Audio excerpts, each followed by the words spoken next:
Okay, good day. I am from Globalize Agency here in Malaysia and I am the Philippine recruiter.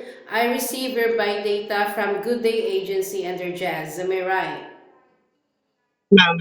Can you speak English or can you understand English? I understand English. Are you a 100% willing to come and work here in Malaysia? Ma'am. Do you have any friends or any family members working here? One. Sorry, I cannot hear you. What is it? I have one friend, but work later. Okay, so always remind yourself that you come to work here in Malaysia, not to meet up with your friends or to find some boyfriends, okay? Ma'am. Our interview this is recorded and it will be uploaded in our YouTube channel, but at the same time your profile will be uploaded in our website. Do you agree? Yes, ma'am. Are you healthy or do you have any health issues in your body? Healthy 100%, ma'am. Do you have tattoos in your skin? I have a little tattoo In which part of your body? there, ma'am. Okay. So, is this your first time working abroad? My first time. Is this your first time working abroad? Okay, so why did you choose to come and work here in Malaysia? Because I patient safety W. Can you help me introduce yourself, please? My name is Emocolada. I live in Lig City, Philippines. My birthday is December. I'm 42 years old. My birthday is 1982. December 8th. 1982. Okay, your height and your weight? My weight is 50 kilogram. My height is 5'2".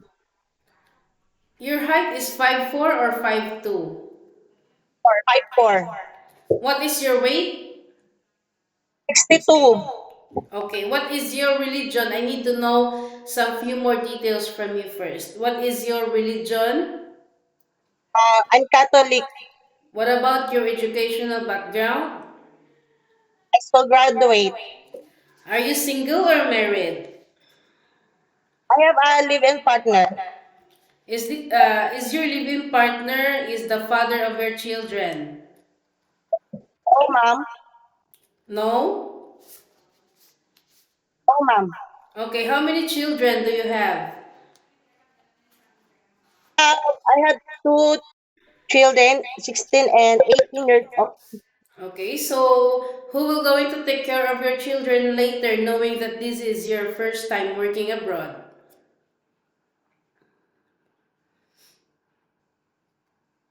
Who will going to take care of your children?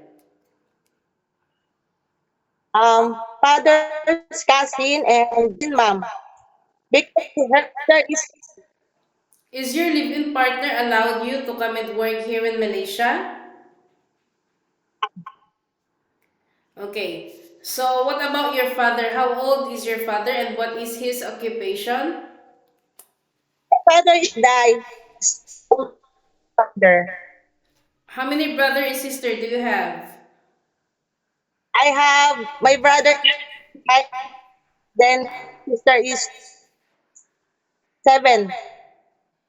Seven. Okay. So, um, do you have any working experience as a housemaid? I have experience on the and in, I'm like Then, do you have any working experience as a housemaid?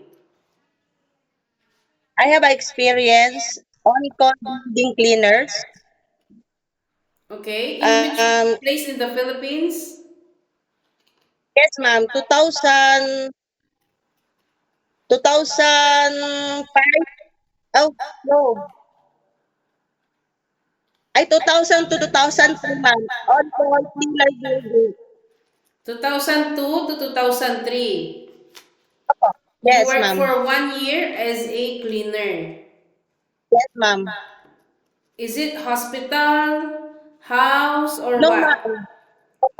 Building is a little building.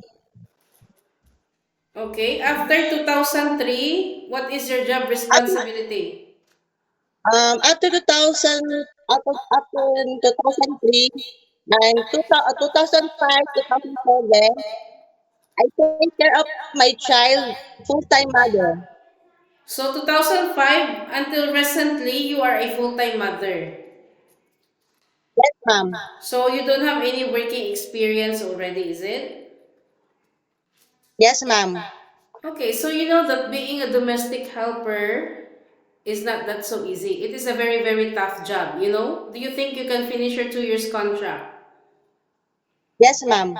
This is a 2 years contract. You cannot simply say you wanted to go back home because you miss your family or you cannot handle your job anymore. No such a thing.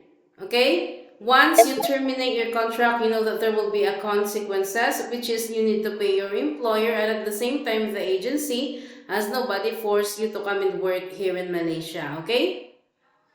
yes, ma'am. You need to be multitasking and you need to be flexible. Houses here is quite big. There is no joke. Employers here is very particular when it comes of cleanliness. Are you ready for any task that the employer will Yes, be given to you? yes, ma'am. Can you take your children or baby while doing house chores at the same time? Yes, ma'am. Can you take your elderly people? Yes, ma'am. Can you cook? Yes, ma'am. Can you caregiving for bedridden patient and disabled person? Yes, ma'am. Are you comfortable taking care of pets? Yes, ma'am. You cannot hold your phone for 24 hours, but instead you can hold your phone during nighttime only. After you finish your job for the whole day and you will render your phone on the next morning before you start your work. Of course, you are entitled to have a rest once a week, but you are not allowed to go out on your rest day.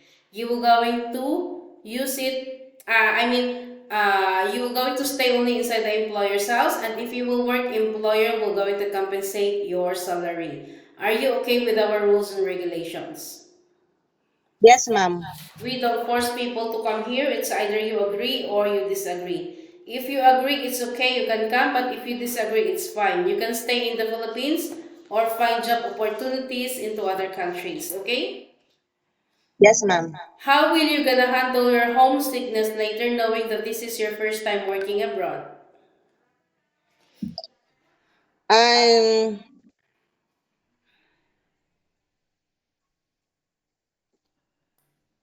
pardon, ma'am. What will you do if you miss your family or your homesick strikes you? I finished my work before call my family. Call your family. Yes, ma'am. Always remind yourself why you wanted to come and work abroad because you wanted to sustain your family's needs and you wanted to give a better future for your children at the same time. In Philippines, you can do whatever you want, but here in Malaysia, no such a thing. Philippines, you can be the boss there, but don't bring it here in Malaysia, okay? We need to follow the rules and regulations of the employer, and we need to respect the culture of the employer at the same time. Any problems or any concerns, inform your employer because you will be the one working inside their premises for 2 years, yeah? Yes, ma'am. I think that's all. Thank you for now. It was my pleasure meeting you. But please stay connected through WhatsApp because Globalized agents will going to contact you to conduct an interview together with the employer, okay? Yes, ma'am. Thank you so much and have a good day.